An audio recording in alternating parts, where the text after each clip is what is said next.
You remember the last time you lost your wallet?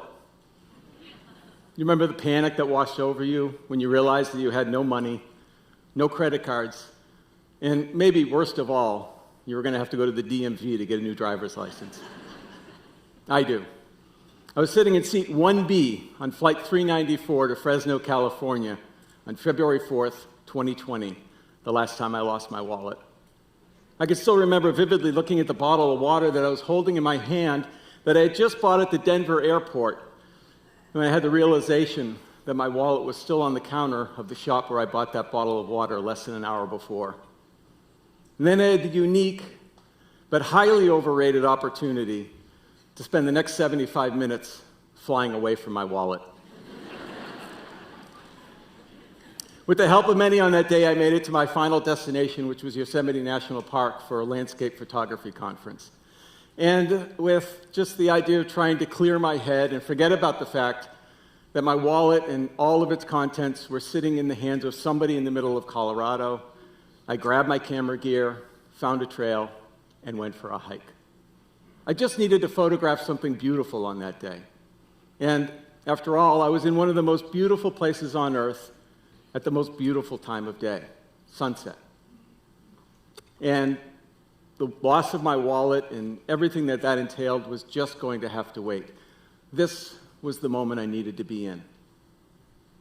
As a nature photographer, I am a preservationist of sorts. I preserve natural moments, moments that would otherwise have been lost to time.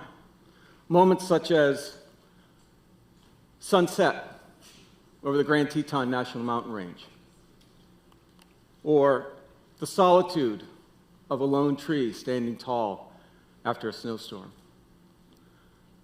The soft, subtle pastel colors seen just before sunrise, or those seen just after sunset. The surprising sensuality that is the Mojave Desert, and the duality of photographing life and death in the natural world. This was a great moment for the eagle, not so much for the fish. To be fully present in such moments, I've learned to slow down, to appreciate, and to be grateful. The win for me has been found being in that moment, not necessarily photographing it. That's become more and more difficult to do these days, as life's modern conveniences have resulted us worrying a little bit more about what's next and not necessarily about what's now. Like other commodities, the ubiquity of digital images and the ease with which we can now take them have the capacity to lower their value in the very moment that moves us to take them in the first place. Thankfully, this isn't an either-or situation. We don't have to either enjoy our moments or take pictures. I believe very strongly it's a yes and. Yes, we can be within the moment, and yes, we can take wonderful pictures as a result. It does require a shift in our thinking, however, a shift away from taking a picture of something to taking a picture from within something. Let me take you to an evening when I sat in the cold darkness of an early spring night, waiting, hoping for a forecasted aurora to arrive. All indications pointed to a really powerful aurora that evening, and my north-facing vantage point over Mount Chicora and the lake below were the perfect place to be. At about an hour in, there were some little flickerings of green and magenta and red above the mountain, but they were fleeting and otherwise unremarkable. And then, as the night passed and the northern lights refused to appear, my dreams of photographing the northern lights over Mount Chicora were beginning to disappear into the darkness in which I was standing. I mean, it was a beautiful night, but it was cold, and it was dark, and I was losing hope. But I stayed put. About 3 hours later, those greens and magentas and pinks, they reappeared. Except this time they didn't go away. For the next 10 to 15 minutes, the light built and danced over my head and lit the lake beneath. The aurora had arrived, and it was spectacular. Patience, perseverance, and a willingness to believe that which was forecasted would come true allowed me to be within and photograph an incredible natural moment. And then there are those chance moments, the moments that you don't expect to have happen, but just do. Moments that can change your life if you are willing to be present and not worry about what's next. I was reminded about that one summer in Stowe, Vermont, many years ago. It was a perfect evening. The sun was setting to the west. The clouds were turning the reds and pinks and purples that they do at sunset.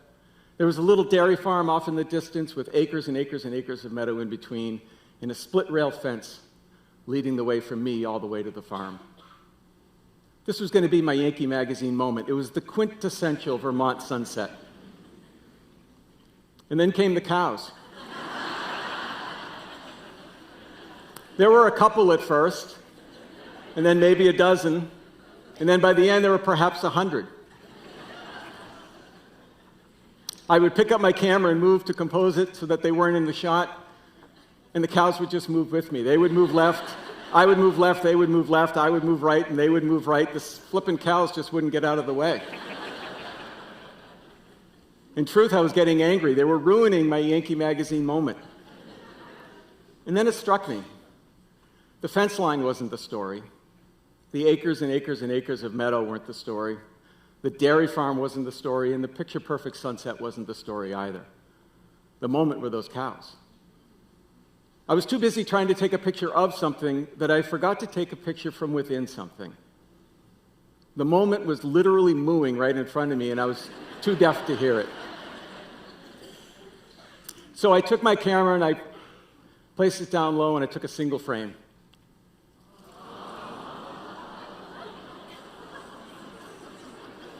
I didn't get my Yankee Magazine moment that day, but this young lady turned out to be quite the cover girl nonetheless. A simple shift in perspective, one that allowed me to take a picture from within the moment, led to my first cover as a photographer.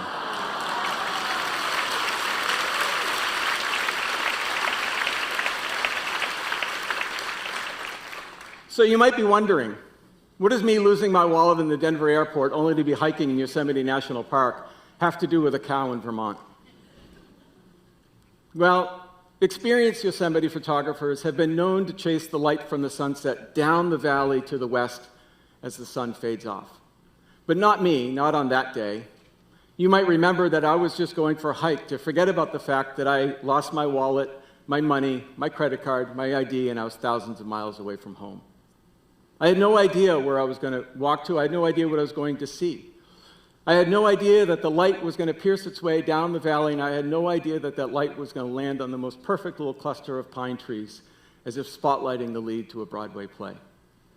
I had no idea that the trail that I chose to hike was going to lead me to the banks of the Merced River, and I had no idea that the calm waters of the Merced River were going to be the perfect reflection for those trees on the other side. I had had a terrible day that day, but I chose to wander. I chose to seek out, and I chose to find the moments that lay ahead. And that moment was this beautiful scene. I had the opportunity to be within and photograph this beautiful moment.